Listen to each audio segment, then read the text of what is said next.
Well, hello everyone. It's a YouTube update. This is my new layout.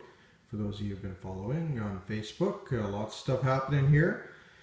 So we'll start here. This is going to be Hawk Junction, Ontario, and the layout's going to go that way and around into the peninsula. But this way we'll be heading south to Sault Ste. Marie, and that way we'll be heading north to Hearst, Ontario.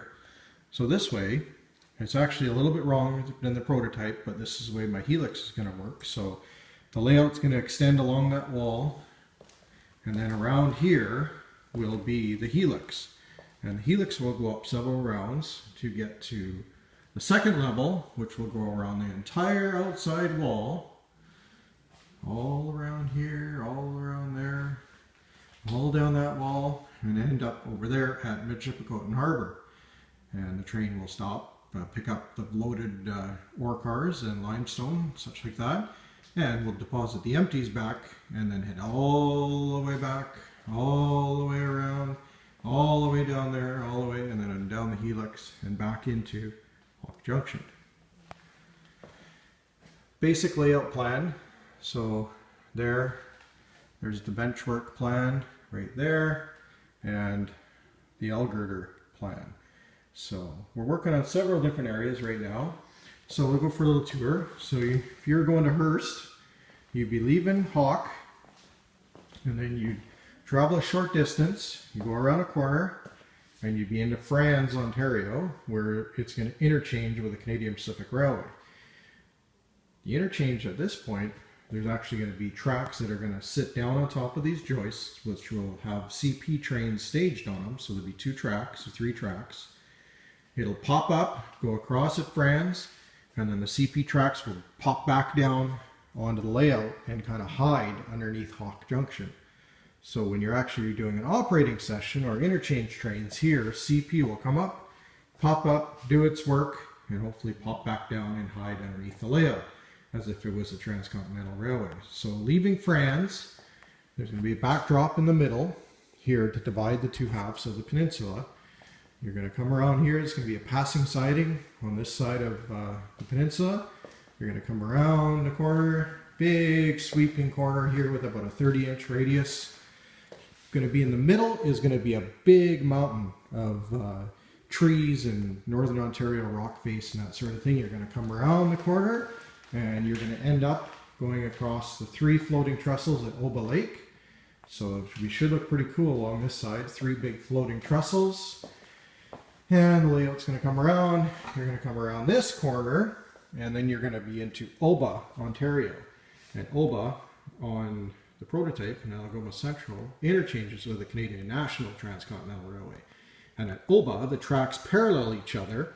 So you have ACR on one side, you have Canadian National on the other, interchange. And this track too will hide underneath the layout and will pop up over here. You'll have the 2 lines parallel each other, so you'll be able to interchange.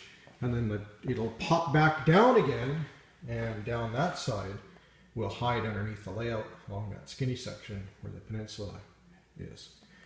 You're going to leave Oba, and you're going to come along here, go across a bit of a trestle, and then in here you're going to hit Hearst. And right in this area here is going to be quite a large pulp mill.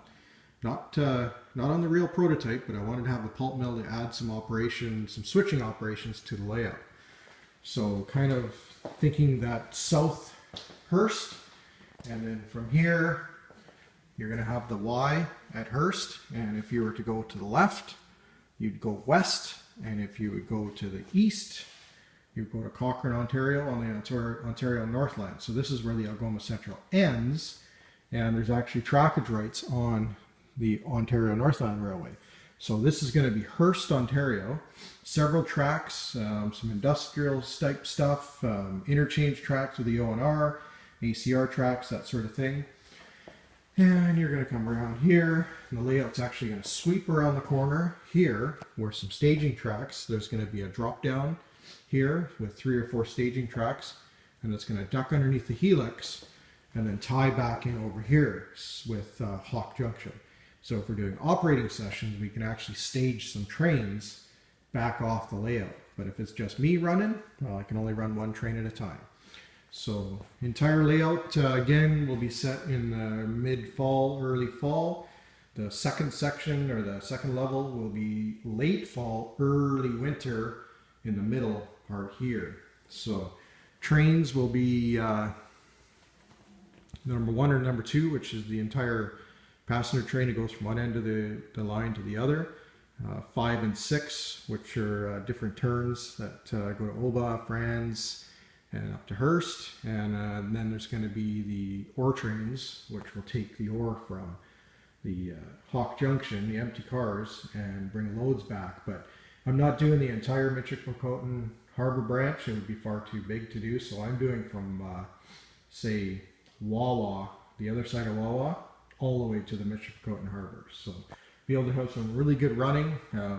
All the bottom line in northern subdivision, as they call it, from Hawk to Hearst over here will all be Jeep powered. Really very few SD40s, that sort of thing, went that far north. And the branch line up to Michipicoten Harbor will be SD40s, 3 or 4 of them, and will drag maybe 24 cars up to up the hill down to the lake. So lots of fun. Can have a few power districts in here, so we're not shorting the whole thing out. I'm hoping that if we do an operating session, there could be 6 to 8 people running trains, and when I'm in here by myself, I'll only be running one at a time. So there's the layout update. Thought I'd give you that. Lots of progress going on, and next part we'll be doing some risers, filling in where the track's going to go, backdrop, that sort of thing, and then working on the helix. Stay safe. Take care.